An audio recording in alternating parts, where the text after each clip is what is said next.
Good morning, everyone. CB3 here with another live update. Today is Monday, July 15th. It's shortly before the market open, less than 48 hours after President Donald Trump was nearly assassinated. I wanted to come to you as a fellow American, say that my heart's grieving for this situation. I'm sure yours is too. It's a horrible situation here that this kind of event could happen. I'm sure you're following the trends with the Secret Service trying to deduce how this could have gotten by their scrutiny. But of course, that's not the purpose of this update. Those of you that are listening count on me and employ me to manage your portfolio, so I'm going to restrict my commentary to the financial markets and how they could be affected by this. So far, last night, Tokyo opened very stable.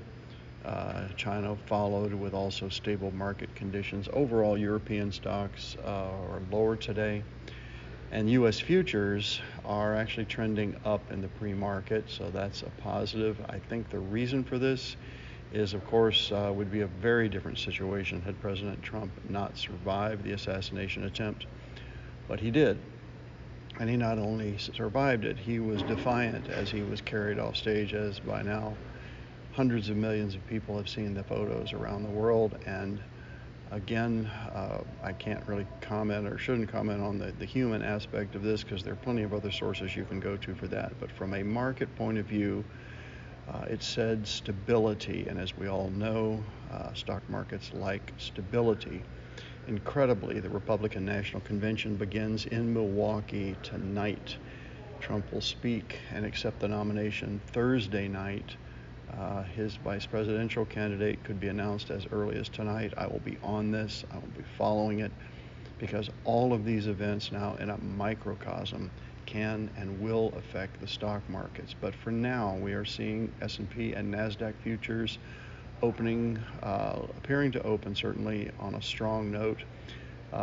Amazingly, the U.S. dollar is showing only slight gains. I would have thought there would have been a really strong gain, but it's only up 0.2% against the euro, the Swiss, the British, the Australian dollar, all of which are currencies that I trade in my own personal portfolio, not in your portfolios. Don't worry about that volatility. And Bitcoin, we are long Bitcoin, which saw an incredible surge as a flight to safety during this time. Oil prices actually softened, but not by much, and U.S. Treasury futures have dipped, probably expecting higher deficit spending under a Trump administration. I think as we move forward,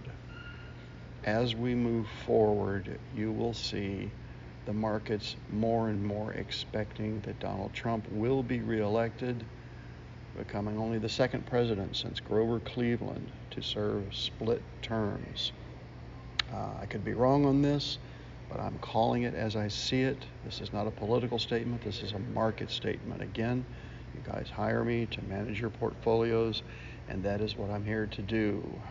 I'm in Hannibal, Missouri, seeing clients. I'll be moving on to Kansas City, where we see 4 more clients. But I follow the markets 7 days a week, about 18 hours a day, as you all know, and I'll be watching this on your behalf. I hope you all have a good week.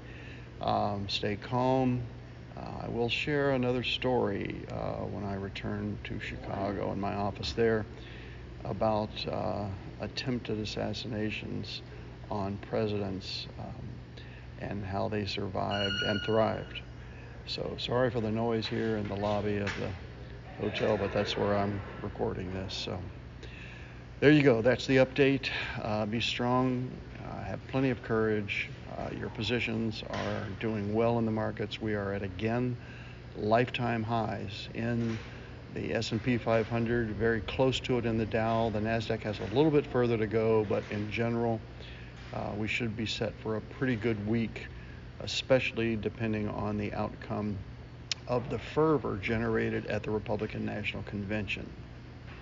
All right, that's it for now. I will see you next time.